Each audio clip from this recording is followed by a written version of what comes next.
Welcome to the King Boy. Today here I put my 11 kit stacked on top of my roof country lift. And when y'all about to see my angles and everything, this is just temporary.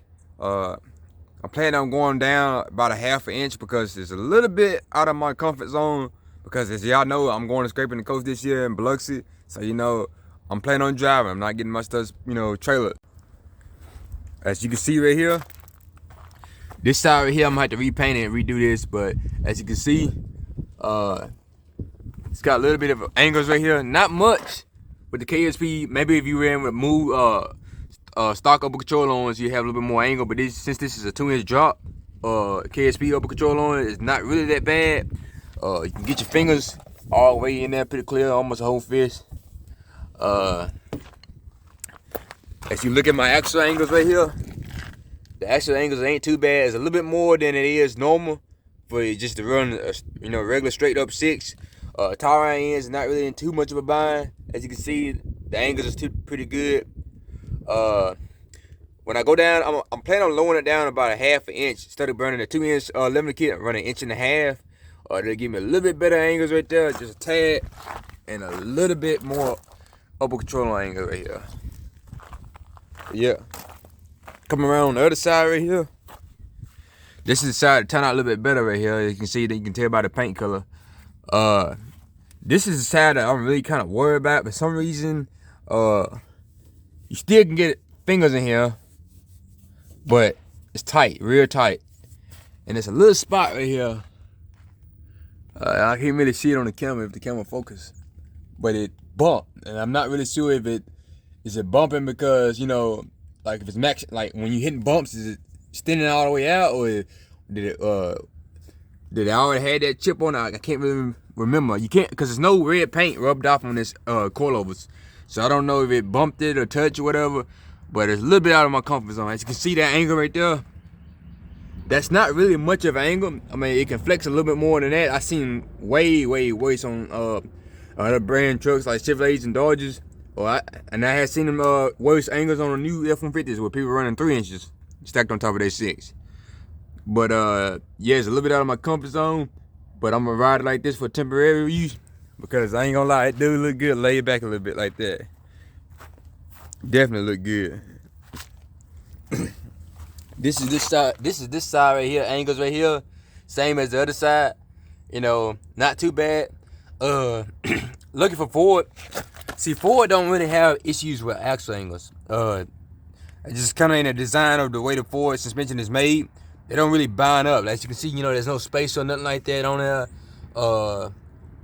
You look at the tie rod end, and like it was very easy for them to do alignment on that. As far as my alignment guy told me, he told me like, if you run 11 kit on the F-150s, he told me that it's no problem lining it at all. Like, you don't have no bottom bars or angles. He said all that right there, because the way the lower A-arms are made, he said you don't have any angles and stuff. You can run that. But yeah, this is my 2-inch stacked 11 kit on top of my 6-inch. Now if you come in the inside,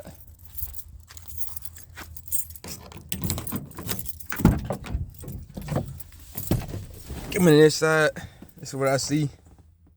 I mean, this is about head height, not too much angles, everything look pretty good. As you can see, even though it's laid back a little bit, I mean, you can clearly drive pretty easy like this right here. It's not like Sugard or maybe somebody a little bit more extreme or the new setup Seymour guy. It's not that far laid back, but it is laid back a little bit.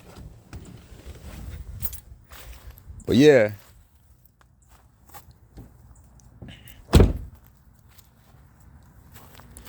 One thing that I say, some people ask me, I had a guy ask me one time when I first did it, he said, man, how I ride?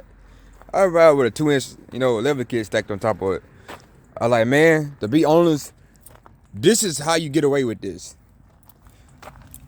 A lot of people, when you order the 6-inch lift, they come with the spacer block and they put the spacer on top of the strut. You cannot, and I recommend, do not stack a 11 kit on top of that. Like, go ahead and spend the extra money. Go ahead and spend the extra money right here and buy the 6-inch strut, lift the strut, and then put the spacer on top of the strut. So, because This right here is what you get your rally qualities from. Like that bouncing and all that. The strut is what you get your ride quality on any truck with a strut, whether it's a Chevrolet, Dodge, Ford, whatever. The strut is definitely what you need to spend the money in, especially the front strut. The back shocks and stuff is not really too bad, but the struts in the front is definitely, you know, this is how you do it. But yeah, stay tuned to the channel. You know, I got a little bit more stuff coming. You know, sow season if they get ready to start. You know, OBI is coming up pretty soon. Not really sure if I'm gonna make it or not. I haven't made my final decision. But yeah. So as you can see right there, that is my 2-inch stack leveling kit on top of my 6-inch rough country. Drive just perfectly fine. Actually, drive just like it did before.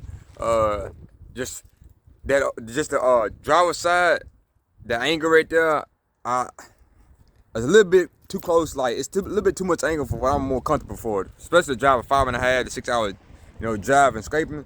So I'm gonna lower it down about a 1/2 inch. That should be, you know, perfectly fine. But yeah, this is the King Boy channel. Stay tuned to more content coming soon, and we out.